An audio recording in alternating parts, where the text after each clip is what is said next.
নমস্কার, আমি গোপীনাথ পাল কলকাতা থেকে। বন্ধুরা, একটা ভিডিও মনে করলাম বানাই।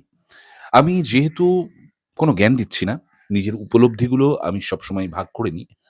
একটা জিনিস ভেবে দেখবেন আমার কথাটার সঙ্গে মিল পাচ্ছেন কিনা। সেটা হলো আজকে সব ডিজিটাল ডিজিটালাইজেশন এর যুগ। সমস্ত কিছু ডিজিটালি হচ্ছে।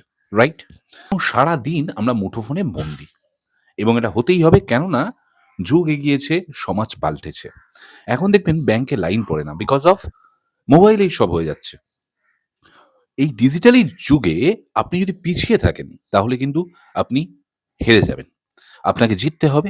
আর জিততে গেলে আপনার পায়ের তালে তাল মিলিয়ে চলতে হবে।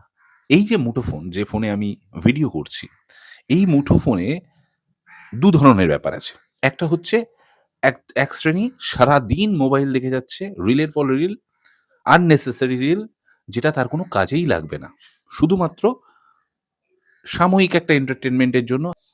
আরেক শ্রেণীর লোক আছে, ভদ্রলোক, তাঁরা কি করছেন?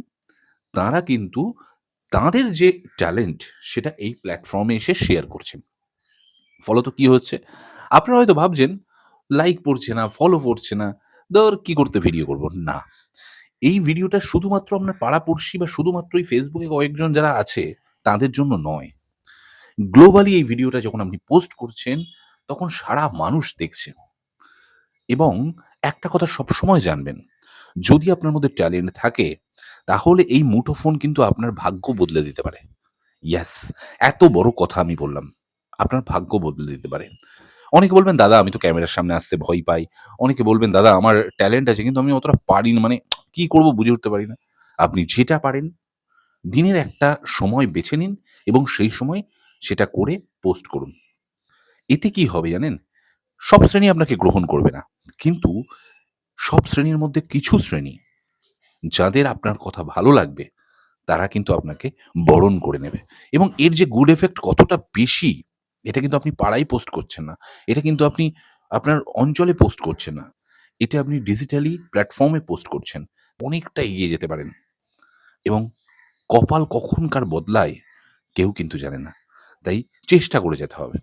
আমরা সারাদিন অকাজের ভিডিও দেখে যাচ্ছি। কে গাছ কাটছে, কে মই দিয়ে গাছে উঠছে, কে হট করে জলে ঝাঁপ মারছে, আবার জল থেকে কে মাছ ধরছে। দেখছি তো? আমাদের একেক ধরনের রুচি, একেক ধরনের টেস্ট একেক রকম। আবার কেউ কত ভালো, ভালো কথা বলছে, জীবন বদলে যাচ্ছে। কিভাবে সেভিংস করব সেটা বলে দিচ্ছে। সো গুড ইফেক্ট অনেকটা আছে। So understand and take your decision.